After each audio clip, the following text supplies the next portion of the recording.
Salut les amis, j'espère que vous allez bien là où vous êtes.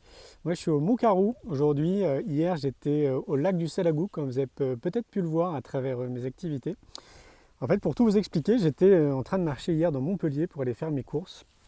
Et j'ai eu cette intuition, ce sentiment qu'il fallait que je quitte Montpellier, que je sorte de cette agitation pour me retrouver au calme, pour me retrouver dans un lieu avec de l'horizon, quelque chose de beau, loin de la pollution sonore et lumineuse. Et donc j'ai écouté cette intuition comme je le fais habituellement. Et donc du coup j'ai pris la route en fin de journée pour faire après 1 heure à peu près de randonnée et me retrouver dans les monts du lac du Salagou. Et peut-être que vous l'avez vu, c'est juste magnifique. Le coucher de soleil est splendide et le lever de soleil ce matin a été juste merveilleux. Et j'ai bien fait d'écouter cette intuition parce qu'évidemment ça fait beaucoup de bien. Si vous suivez mes aventures, vous savez que je voyage un petit peu partout régulièrement. Et si je voyage, c'est pas que parce que j'aime voyager et découvrir de nouveaux lieux, de nouvelles personnes. C'est aussi parce que je me rends compte que la vie, c'est le mouvement et le mouvement, c'est la vie. Et c'est vraiment dans le mouvement que nous sommes un peu différents, en fait, quelque part. Notre créativité est différente, l'approche de la vie est différente. Je pense que c'est lié à l'idée de prendre du recul. C'est pour ça que j'avais besoin d'horizon. Euh, oui, c'est vraiment quelque chose de très introspectif finalement quand on voyage. Alors encore plus évidemment quand on vit un voyage comme je viens de le faire, car pour moi c'est un voyage, parce que ça fait 2 jours du coup que je me balade aux alentours de Montpellier.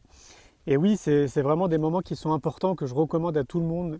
Vraiment, prenez ce temps si vous le sentez, si vous avez appris vous aussi à écouter votre intuition, ou si vous n'avez pas appris à écouter votre intuition.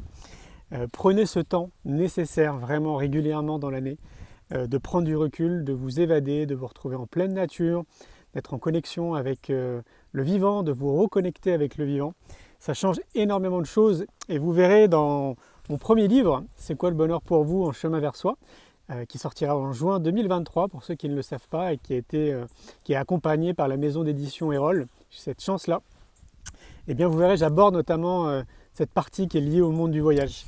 Et si je suis aujourd'hui à vous faire des vidéos, à parler de tout ce que je fais, à vous montrer quelque part que tout est possible, euh, c'est qu'il faut se rappeler que, mais bon, vous ne me connaissez pas, mais je suis parti de zéro. Je suis parti, j'avais pas du tout les cartes entre les mains pour créer ma vie de rêve. Et croyez-moi, je suis parti vraiment de très loin. Donc, ce que je veux vous souligner, c'est que oui, j'ai ce que vous voyez à travers mes activités, tout ce qu'on met en place dans le monde de l'éducation et dans le monde de la connaissance de soi, et la résultante et le fruit des choix que j'ai fait ces 30 dernières années, qui fait que je suis là aujourd'hui, assis sur un rocher à 1200 mètres d'altitude, à vous parler de tout ça. Et j'en reparlerai, mais vous verrez dans ce premier livre, C'est quoi le bonheur pour vous en chemin vers soi, j'en parle justement, et j'aimerais pas trop spoiler. Et là aujourd'hui, ouais, je suis au Mont Carou, j'ai fait 1000 mètres de dénivelé quasiment d'un bloc pour 1h40 de montée. Et ouais, ça fait du bien. Le goût de l'effort aussi, très important pour s'ancrer. Parce qu'après, évidemment, ça nous aide aussi dans notre quotidien, dans la vie de tous les jours, hein, de se surpasser, de persévérer, de ne pas lâcher. Parce qu'évidemment, quand on fait une randonnée, c'est un peu quelque part comme dans la vie, hein. C'est-à-dire que on monte, c'est pas évident au tout début. Plus on monte et plus ça devient compliqué, surtout sur 1000 mètres de dénivelé positive. Et puis du coup, on fait appel à d'autres ressources, puisque le physique et le cardiaque commencent un petit peu à chauffer, si je puis dire. Et donc là, c'est plutôt notre mindset, notre mental qui prend la suite. Et voilà, et ce beau cadeau quand on arrive tout en haut de, là en l'occurrence du mont Karou, mais je vais vous montrer. Oui, c'est une vraie satisfaction. Ça fait vraiment beaucoup de bien à notre mental, beaucoup de bien à notre corps, évidemment, dans l'effort sportif. Et c'est des sorties qui sont vraiment ressourçantes.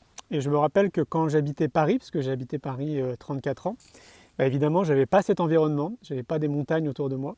Et donc ce que je faisais, c'est soit j'allais au bois de Boulogne et je faisais 1h30 de vélo, soit quand j'avais le temps, comme je l'ai fait hier par exemple, si on pouvait le transposer à une grande ville comme Paris, ce que j'aurais fait, c'est que j'aurais pris le train ou le TER et j'aurais été peut-être à Rambouillet par exemple, ou quelque part en tout cas en pleine nature avec ma tante, donc pas ma tante de famille, hein. C'est pas un membre de ma famille, mais j'ai dormi à la belle étoile sous ma tente, parce que je l'aurais ressenti comme ça et donc j'aurais écouté cette envie et cette sensation, cette intuition. Et à chaque fois que j'écoute cette intuition, je sens vraiment que c'est juste et je sens que ça vibre réellement avec qui je suis profondément, quoi. Et ça, c'est très très très important de s'écouter régulièrement et d'aller vraiment vers ce qui nous fait vibrer et ce qui nous nourrit dans tous les sens. La prochaine partie, j'en parlerai peut-être dans une autre vidéo, c'est la partie alimentation.